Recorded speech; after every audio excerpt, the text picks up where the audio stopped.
Yok aga yok. Böyle olmaz. Daha çabuk tahliye etmemiz lazım. Koca hastaneyi bir anda nasıl tahliye edeceğiz? Koca hastanenin acil tahliye planı vardır muhakkak değil mi? Aynen.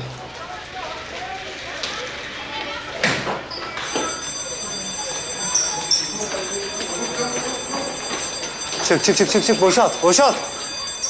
Diğer hastaları da tahliye ettiniz mi? Bakın şu an herkesi çıkaramayız. Ne demek çıkaramayız? Şu an ameliyatta olan ve yoğun bakımda olan hastalarımız var. Allah kahretsin. Ne yapacağız şimdi? Siz savcı hanımın yanına. Ben de karşıdaki binadan içeriği görebiliyor muyum bir bakacağım. Hadi aşkım. Ne oluyor? Hiçbir şey yok. Sadece tahliye için. Yalan söylüyorsun. Çık dışarı. Yalan Geliyorum ben. söylemiyorum. Aynur, beni dinler misin Aynur? Lütfen beni dinle. Benim de kardeşim bir bomba saldırısında öldü, tamam mı? Sana fotoğrafını göstereceğim şimdi. Cebimden telefonumu alıyorum. Bekle, tamam mı? Bir şey yok. Bir şey yok. Bu benim kardeşim. Metro saldırısında hayatını kaybetti. Onu koruyamadım. Bombayı patlatan kişinin cesedini bile bulamadık. Parçalarından teşhis edebildik. Sana da bunun olmasını mı istiyorsun Aynur? Ha? Benim gibi kaç kişinin kardeşi, çocuğu, annesi, babası öldü. Niye Aynur? Ha? Ne için? Sözde bir takım insanlar sizi yeni, özgür bir devlet kuracaklarına inandırdıkları için mi? Ne var ki bunda? Yapma Aynur. Kimse bu topraklarda bu ülkeden daha özgür bir ülke kuramaz. Kimsenin derdi bu değil ki zaten. Hastanedeki masum insanların canına kıyarak devlet mi kurulur?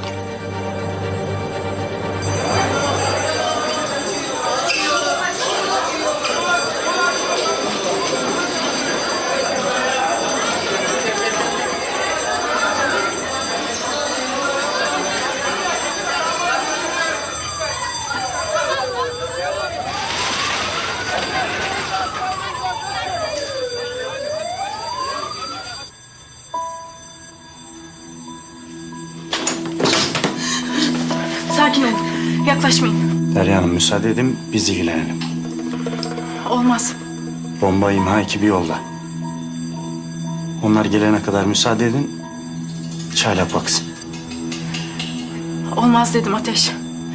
Hem patlatmak istemiyor. Anlaşmak istiyor. Değil mi? Hastanede bir sürü sivil var hala. Tahliye etmediniz mi? 4 tane ameliyathanede operasyon var. Yoğun bakımda da bir sürü hasta. Başlarında doktorlar ve hemşireler var.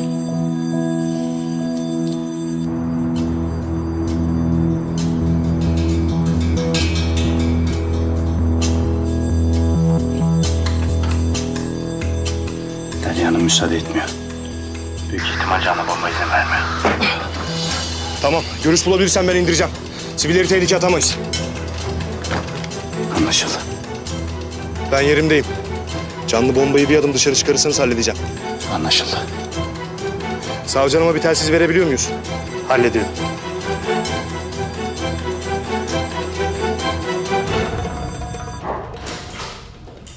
Erdem albayım hastanede canlı bomba saptanmış. Ne diyorsun Eylem?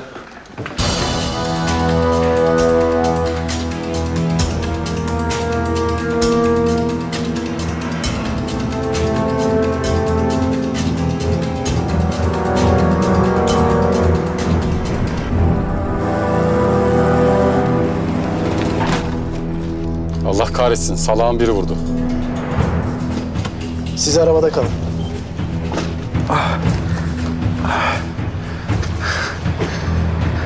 Ne yapıyorsun kardeşim? Durduğun yerde vuruyorsun. Ulan hem aniden duruyorsun hem de atar yapıyorsun. Hayırdır? Sakin olsana kardeşim. Sen sakin ol lan. Dur, ne yapıyorsun? Yürü.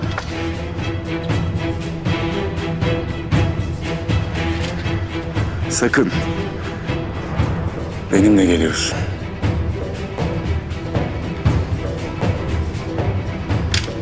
Yürü.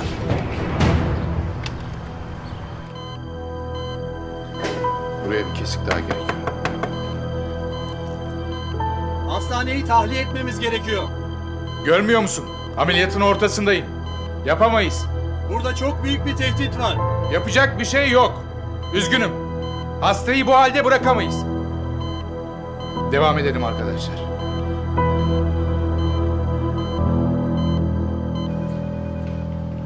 Alo Fethi, Komutanım. ne durumdasınız? Komutanım canlı bomba hastanenin 3. katında. Hastane tahliye edildi mi? Tam olarak değil komutanım. Bakan Bey ve paşamız güvenli bir şekilde ayrıldı. Ama hastanede ameliyathanede olan hastalar, doktorlar ya da hemşireler var. Anladığım kadarıyla canlı bomba anlaşmak istiyor. Canlı bombayı tespit edebildiniz mi? Evet komutanım. Arabadaki 3. kişi bu kadın. Savcı hanım şu anda yanında. Bizimkiler de katta tetikte. Sen? Ben hastanenin karşısındaki binanın çatısındayım komutanım. Atış için görüş arıyorum. Ama henüz hedef açık değil. Fethi, hedefi gördüğün an yok et. İçeride onlarca sivil varsa hiçbir şekilde risk alamayız. Emredersiniz. Canlı bomba var diyorlar. Öyleymiş, ne yapacağız? Hastaları bırakıp gidemeyiz. Tamam, inşallah bir çözüm bulurlar. Bir çözüm bulurlar ya. Ne istiyorsa verin şuna. Yoksa biz devreye gireceğiz. Olmaz Ateş. Çıkın lütfen. Mümkün değil. Ateş, lütfen. Güvenin bana.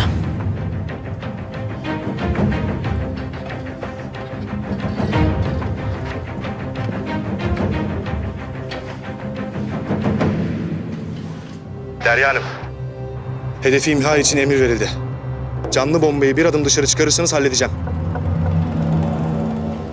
Öldüreceksiniz beni. O zaman hepimiz birlikte ölürüz. Öyle bir şey olmayacak. Öyle bir şey olmayacak. Tamam mı? Olacak savcı hanım.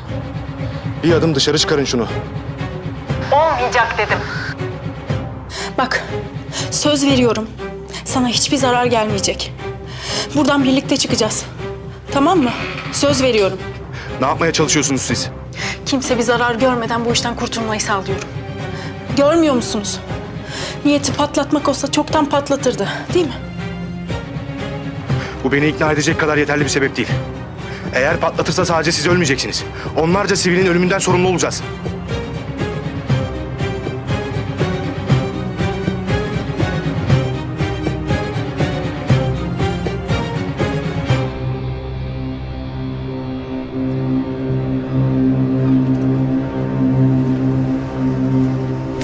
Dur.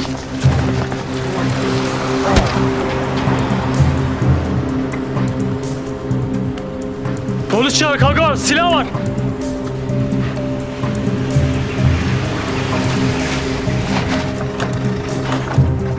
Komutanım atla. Sen nereden çıktın oğlum? Çıktım işte komutanım hadi.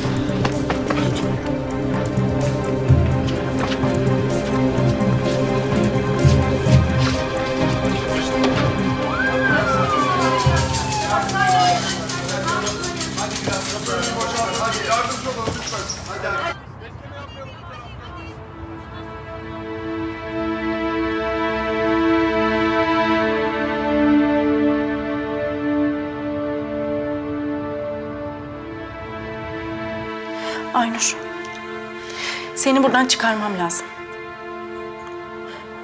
O bombadan kurtulmamız için buradan çıkman lazım.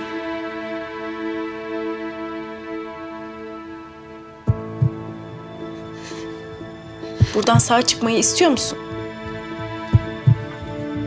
İstiyorum. O zaman bana güvenmelisin. Verecek kimsem kalmadı artık. Aynur lütfen. Seni buna layık görenlerle bir tutma beni lütfen. Sen de Türk devletine çalışmıyor musun? Niye güveneyim ki sana? Kime çalıştığımın, hangi ülkenin vatandaşı olduğumun bir önemi var mı şu anda sence? Ha? Şu haline bak Aynur. Üzerinde hepimizi parça parça edecek bir bomba var. Şu camın arkasındaki apartmanda kafana hedef almış bir keskin nişancı var. Dışarıda seni indirmeyi bekleyen bir tim var. Savcı hanım ben size ne diyorum siz ne yapıyorsunuz?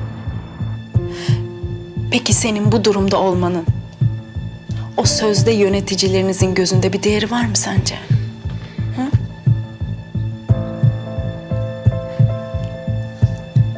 Sana bir şey göstereceğim. Çantamdan bir belge alacağım. Tamam mı? Sakin ol, orada kal. Sadece bir şey göstereceğim. Tamam.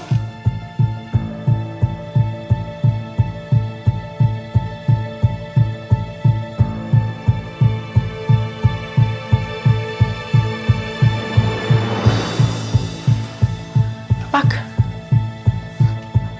Kim bu insanlar?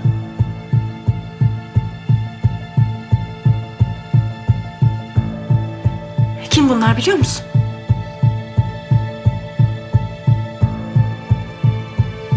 Hı? Bak. Sizin o sözde yöneticileriniz. Görüyor musun? İşte size dava dava diyen adamların hali.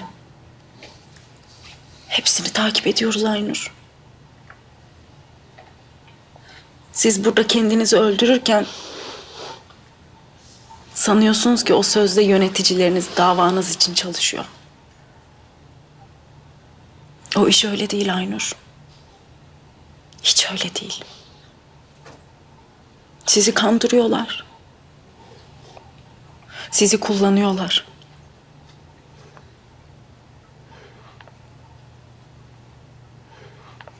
Şimdi anladın mı beni?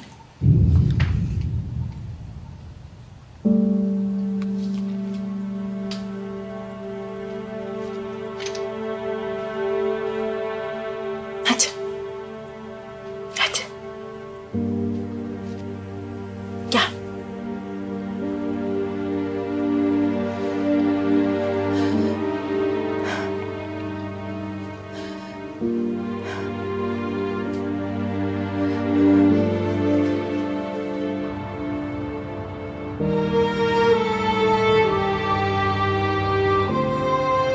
Savcı hanım ne yapıyorsun sen?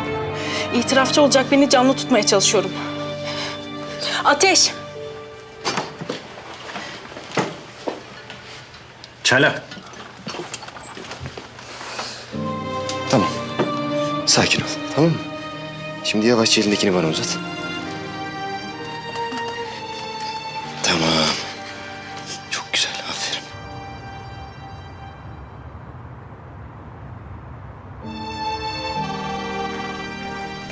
Komutanım. Dinliyorum Fethi. Canlı bomba teslim oldu. Çaylak ilk müdahaleyi yapıyor. Ben hemen bomba imha ekibine haber veriyorum. Çok şükür. Tamam Fethi. Tamam.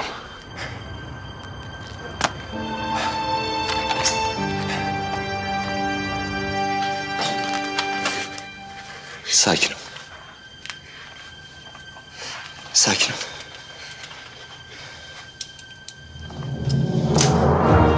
Sakin ol. Sakin ol.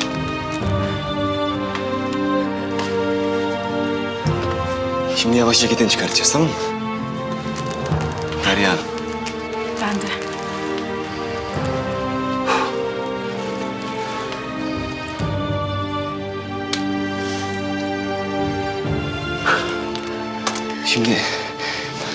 Şimdi yavaş elini çıkartacağız, tamam mı?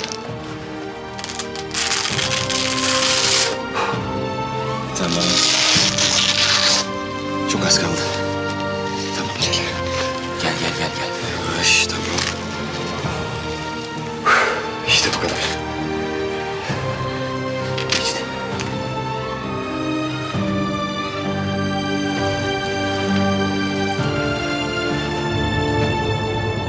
Bana bak, sen beni mi takip ediyorsun? Evet komutanım. Niye? Bilmem. Ne demek bilmem. Komutanım biz seninle karşılaştık ya. Nezarethanede hani. Bence o bir işaretti. Oğlum deli misin sen? Biraz. Ama ben gelmeseydim ne yapacaktın? Ben bakardım başımın çaresine. Ya komutanım ben biliyorum sen gizli görevdesin. Ben görevde falan değilim. Kopartma beni. Sus ve arabanı sür. Bana da komutanım deyip durma. Tamam.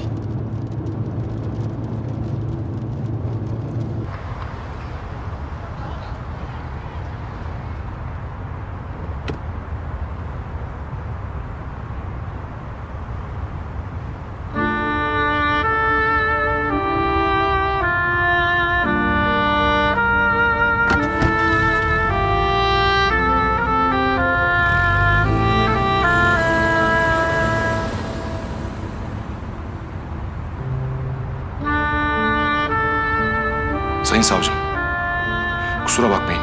Operasyon esnasında biraz gerildik. Hiç önemli değil. Ayrıca bana Derya diyebilirsiniz. Aynı ekipteyiz. Doğru söylüyor. Aynı ekipteyiz. Bence de aynı ekipteyiz. Maşallah bizim savcının da gözü kara. Öyle vallahi komutanım. Yani kızın üzerinden kaç kilo patlayıcı çıktı. Eğer patlasaydı bina falan yıkılabilirdi herhalde. Ama patlamadı. Patlamadığı gibi bir de itirafçı kazandık. Helal olsun. Sağ olun. Memleket nere sayın savcım?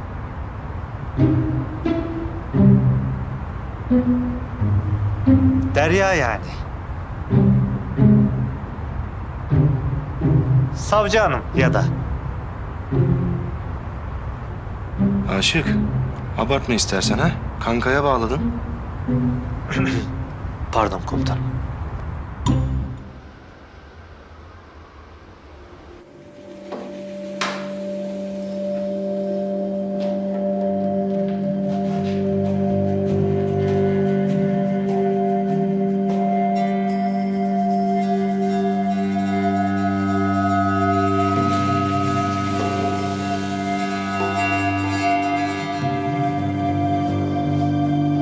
Neredeyim ben? Türkiye'desin. Yani güvende. Yani şimdilik.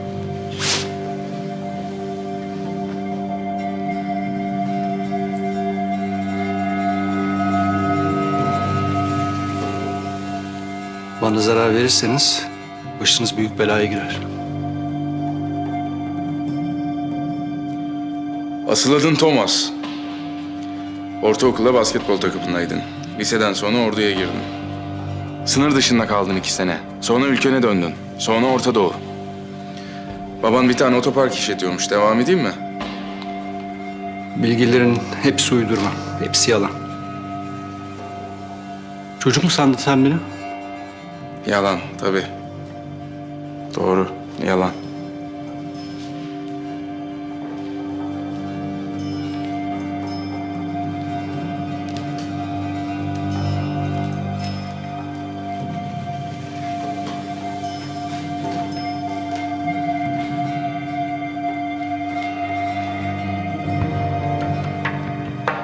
Ya.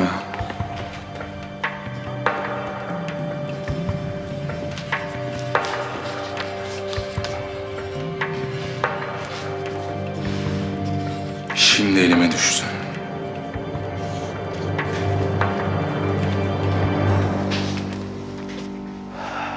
Baya patlıyorduk az kalsın ya. Gerilim filmi gibiydi abiciğim ya. Abartmayın o kadar. Her gün yaşadığımız şeyler. Ne bileyim be komutanım. Evlenince böyle oluyormuş demek ki. Suyu düşündüm tek başına ne var ne eder diye. Aile olmak böyle bir şeymiş demek ki. İyidir, iyidir. Sorumluluk büyütür adamı. Güçlendirir. Sen bir de çocuğun olduğunu düşün. O zaman bunu hepten kaybederiz. Hele bir olsun da abiciğim ben gürüm gürülmeden razıyım. Keşanlı. İçimden bir ses diyor ki çok ama çok yakın bir zamanda amca olabilirsin. Harbi mi lan? Yok be abiciğim öyle bir şey. Ama tabii olursa da hayır demeyiz.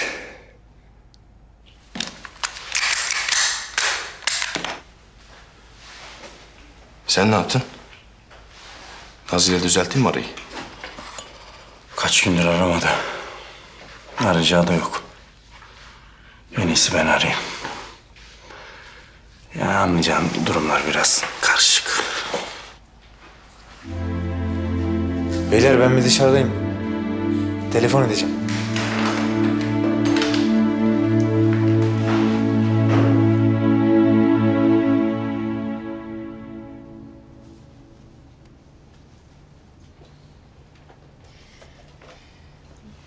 Burada istediğin kadar kalabilirdin biliyorsun. Çok sağ ol ama bakarım ben başımın çaresine. Bu kadarı bile yetti bana. Öyle deme ya. İstediğin zaman arayabilirsin, gelebilirsin. Çok teşekkür ederim. Nazlı, sen çok iyi bir insansın. İyi ki tanıdım seni. Ben de seni çok sevdim. Bence görüşelim, böyle kalmasın. Tabii görüşelim. Mücahit. Alo Mücahit. Ya kusura bakma işim anca bitti. Nasılsın, ne yaptın? İyiyim, hazırlanıyorum, şimdi çıkacağım. Nazlı'da mısın hala? Evet. İyi ki tanıştırmışsın bizi, çok iyi bir insan. Candır o, can. O zaman buluşalım mı? Tamam. Nazlılara yakın bir çay bahçesi var, orada buluşalım. Nazlı biliyor, tarif eder sana. Yarım saate oradayım ben ha. Tamamdır. Ben gidiyorum. Nasıl istersen. Her şey için çok teşekkür ederim. Ben geçireyim seni. Tamam.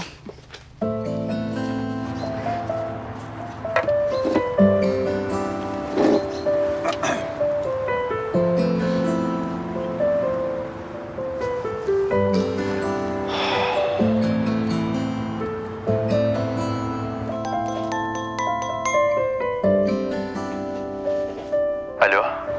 Nazlım. Pardon, Nazım derken? Bana sadece sevgilim Nazım diyebilir de siz kimsiniz? Oo, çok kızmışız. Pardon beyefendi, tanışıyor muyuz? Ya Nazlı tamam yapma istersen sen de. Biraz abartılı bir tepki verdim. Ben de farkındayım biliyorum. Uzatmayalım istersen. Hatalı olduğunu anladığın için mi kaç gündür aramıyorsun Ateş? Nazlı, hatalıyım demedim. Tepkim abartılıydı dedim. Orada hatalı olan sensin. Ama boş ver. Geçti gitti. Kırmayalım birbirimizi artık. Ya kırmayalım diyorsun ama hala kırmaya devam ediyorsun. Ne alakası var ya? Ya çok alakası var Ateş ya. Ya ben ne yaptıysam senin iyiliğin için yaptım. Hala bu konuda nerede hatalıyım anlamış değilim. Nazlım. Güzel sevgilim. Beni düşünmen hata değil. Üstüne vazife olmayan işlere burnunu sokman. Benimle ilgili, benim hayatımla ilgili kararlar alırken bana sormaman. Üstüme vazife olmayan.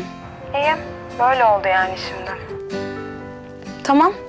Bunun için mi aradın sen beni? Hayır ben bunun için aramadım. Belki buluşuruz, bir şeyler yaparız diye aradım. Kusura bakma çıkamam. Niye? Çünkü babam kızıyor. Hatırlatırım senin komutanın olan. Allah'ım hala bir de arayıp ne diyor? Alo, Naz kapattı.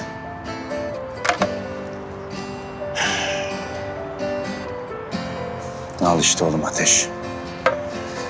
Ararsan böyle olur. Önümüzde iki seçenek var. Ya seni resmi olarak bizden isterler ki bu da senin ülkenin o aşağılık teröristlerle işbirliği yaptığının ve ülkemizde bombalar patlattığının kanıtıdır. İkinci seçenekte seni tanımadıklarını söylerler. Ben de seni eşek sudan gelinceye kadar döverim. Hakkındaki her şeyi basına sızdırırım. Sizi bütün dünyaya rezil ederim.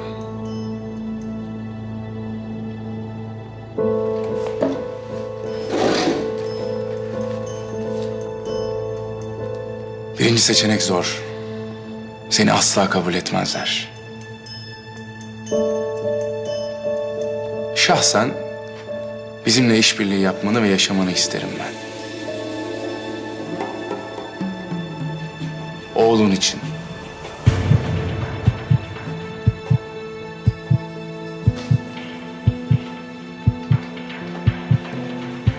Bir oğlun olduğunu biliyorum.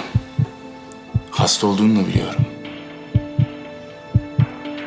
Sana bir şey olursa çok üzüleceğini de biliyorum.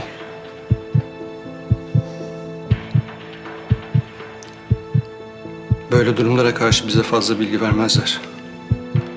Bana sadece İstanbul'daki patlamayı organize etmem söylendi, o kadar. Devamı gelecek mi? Bilmiyorum.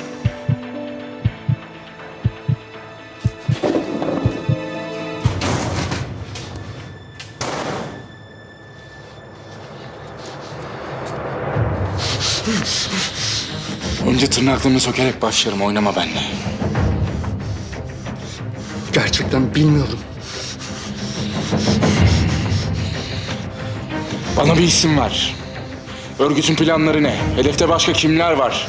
Senin gibi ajanlar var mı? Yok. Bana bir isim ver. Giryani. Behram Giryani. Bu adamla Suriye'de buluşmam söylendi. Kim bu adam? Silah lojistik uzmanı. Serbest çalışır.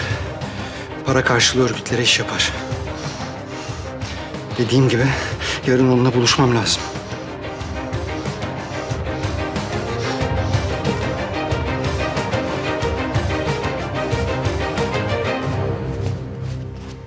Bir süre bizimle kalacaksın.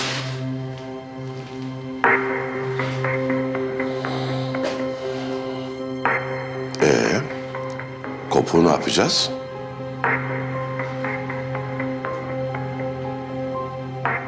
Beni anladı. Gidip konuşalım.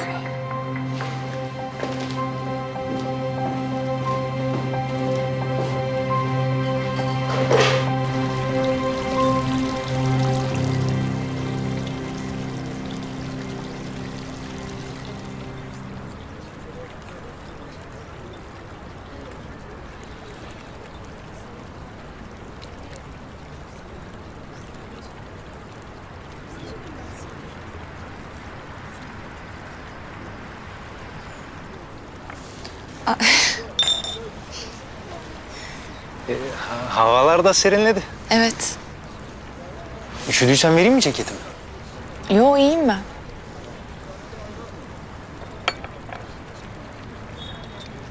Bana bu kadar iyi davranmak zorunda değilsin. Niye? Belki ben kötü bir insanım. Belki çok büyük kötülükler yaptığım için kaçıyorum. Belki ben kötüyüm. Peşimdeki adamlar iyi olanlar. Senden kötü adam olmaz. Sebep? Bir kere yakışmaz mı Yani bu yüze yakışmaz kötü olmak. Hem madem o konuya geldik, anlatsana nedir bu kovalamaca meselesi? Kim bu peşindeki adamlar?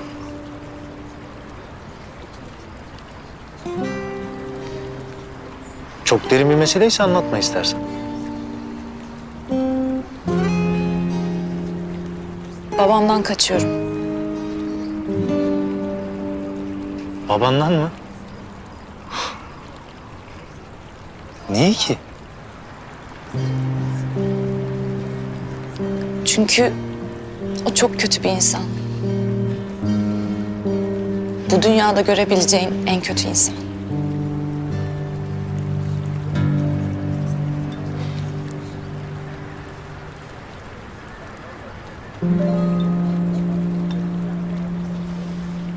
Vallahi benim şu hayatta tecrübe ettiğim kadarıyla her zaman daha kötüsü vardır Melisa. İnan bana, babamdan daha kötüsü yok. Senden ne istiyor peki?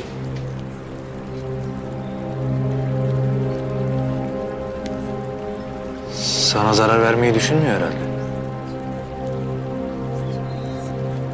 Keşke buna ben de inanabilsem.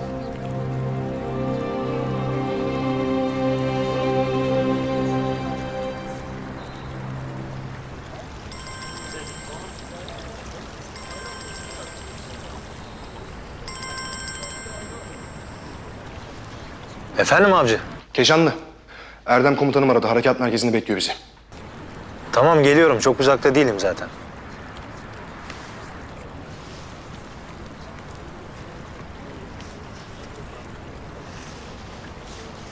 Benim gitmem lazım da sen ne yapacaksın böyle? Ben bakarım başımın çaresine ya. Olur mu öyle şey ya? Nerede kalacaksın? Bir arkadaşım gelecek. O alacak beni, onda kalacağım birkaç gün.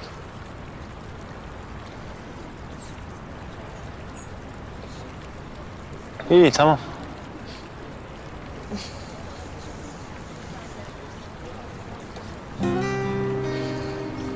Her şey için çok teşekkür ederim. Ne demek ya? Lafı mı olur?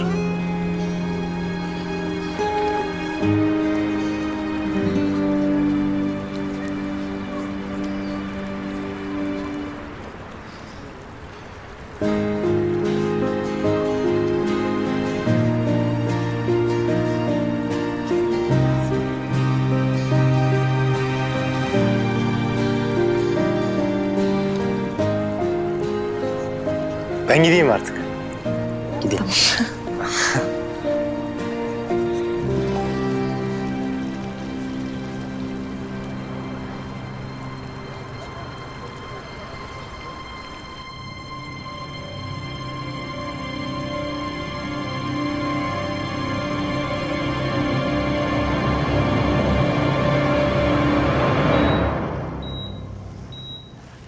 Nasılsın?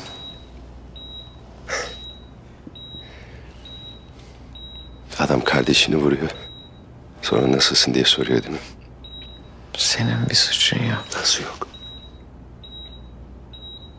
Bunu nasıl söyleyebiliyorsun? Beni bırakıp gidebilirdin abi. Ama gitmedin. Geri gelip yaşayıp yaşamadığımı kontrol ettin. Seni ben vurdum. Geçmişi geri döndüremeyiz. Hem ne yapayım? Çekip seni vursam için rahat edecek mi? Onu bilemeyiz denemeden. Değil mi? Ben abimi vuramam.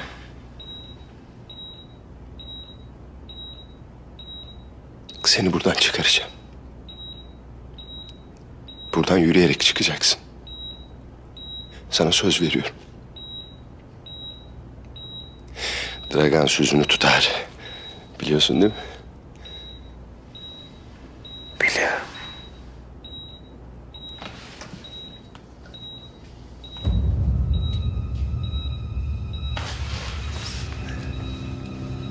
Nedir durumu?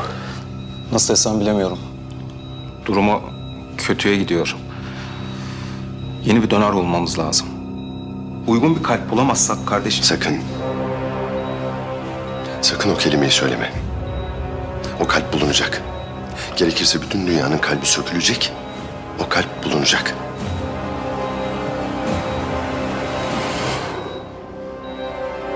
İstihbarattan son dakika gelen acil bir bilgi var arkadaşlar. Örgütün gerçekleştirmek üzere olduğu önemli bir alışveriş söz konusu. Örgüt adına bunu gerçekleştirecek olan kişinin adı da elimize geçti. Detayları Eylem ve Ateş size anlatacak. Behram Giryani. Aslında bizim kara listemizde yok. Fakat yaklaşık 10 yıldır örgütle çalıştığını biliyoruz. Uluslararası bağlantıları sayesinde örgüte bir takım şeyler tedarik ediyor. Ne teslimatı yapacağını biliyor muyuz? Şimdilik bilmiyoruz. Ama Behram'ı kullandıkları için her zaman kullandıkları RPG veya silahlardan olmadığını tahmin ediyoruz. Daha büyük bir şeyin peşindeler. Başka ne biliyoruz bu Behram hakkında? Adam takıntılı manyağın teki. Aden adında bir sevgilisi var. Kızı uçan kuştan kıskanıyor. Bir de tarihi eser merakı var. Kaçakçı yani. Aynen öyle. Müzayede faresi. Bir oraya bir buraya tutabilene aşk olsun. Ucuza aldığı çalıntı tarihi eserleri diğerlerine misliyle satıyor. Behram bu akşam sınır ötesinde bir otelde bir açık arttırmaya katılacak. Siz de orada olacaksınız. Adam otelden adımını dışarı attığı andan itibaren onu takip edeceksiniz. Peki plan nedir komutanım? Vericimiz bu. Bir şekilde Behram'ın gözlüğüyle bunu değiştireceğiz. Sonra alışveriş yaptığı yere kadar takip edeceğiz. Eylem de sizinle gelecek. Bu Behram bizim için çok önemli arkadaşlar. Örgütle ne alışveriş yapıyorsa onu mutlaka öğrenmemiz lazım. Emredersiniz komutanım.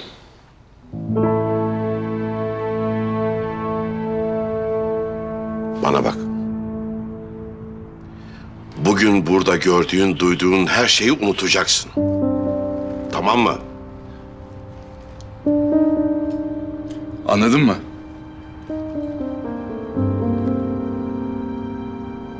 Hadi git şimdi. Bir daha da gelme.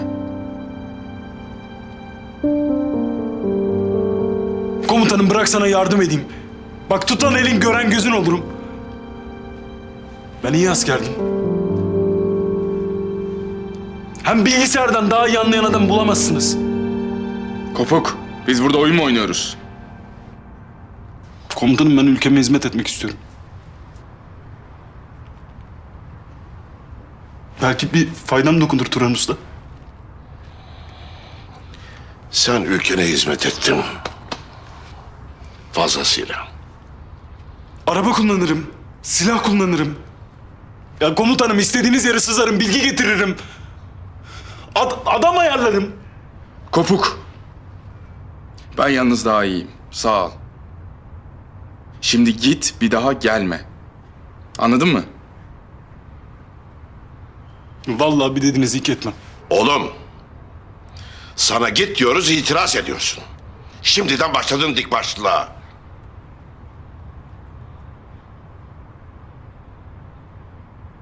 Tamam ben giderim, bir daha gelmem.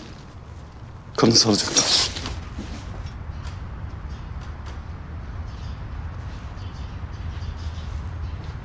Kopuk!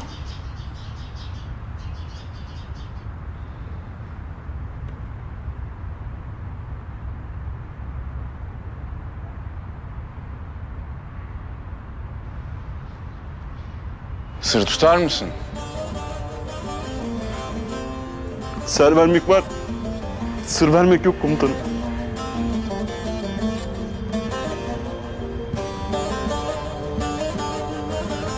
Bir dediğimi iki eder misin?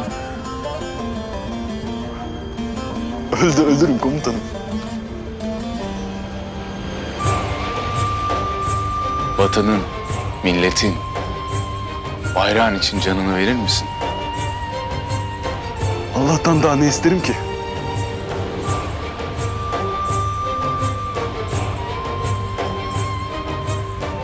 Benimle misin? Seninleyim komutanım.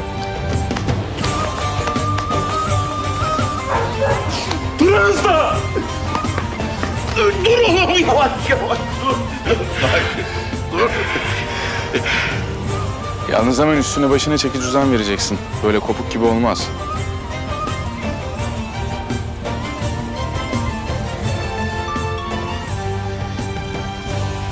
Efendim? Ne? Nasıl yaparsınız böyle bir hatayı? Tamam. Bize gönderin. Biz ilgileniyoruz. Ne oldu? Herifi alırken kameraya takılmışsın Yavuz. Görüntüleri savcı Derya Hanım'a da göndermişler ama buzlamamışlar. Niye ağam görüntüleri gönderiyorlar? Bir karışıklık olmuş anlaşılan. Ne yapacağız? Derya seni görmeden görüntüleri değiştirmemiz lazım. Bize senin buzlanmış görüntülerini gönderecekler. Fırça teması olacak. Derya'ya fark ettirmeden görüntüleri değiştireceksin. Evine mi gideceğim? Hangi sebeple, ne yapacağım? Sempatik kanalları dene. Ne yaparsan yap. Ama Derya seni görmemeli. Halledeceğiz bir şekilde.